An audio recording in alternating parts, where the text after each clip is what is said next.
Είπα να φύγω βιαστικά, να αφήσω πίσω μου ό,τι κρατιέται στον κρυφό λυγμό της πλώρης. Και έμεινα εδώ, με το καπέλο και το γύσο μου, να γίνω η μάνα μιας μάνας και μιας κόρης.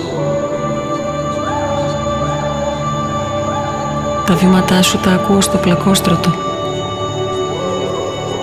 και τα σοκάκια να βουίζουν το όνομά σου. Όλοι ξεχάσαν, μα τους το έχω ασυγχώρητο που μου ορφανέψανε από την αγκαλιά σου.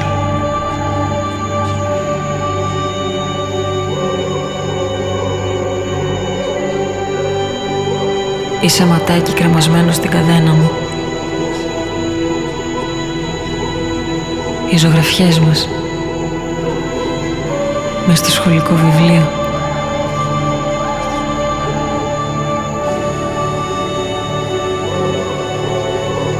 Το καταφύγιο.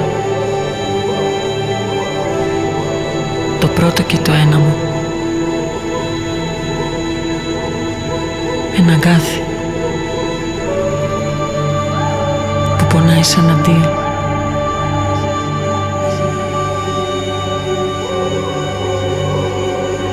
Θα ανταμώσουμε οι δύο σε ένα διάλειμμα μπροστά σε όλους, χέρι με το χέρι,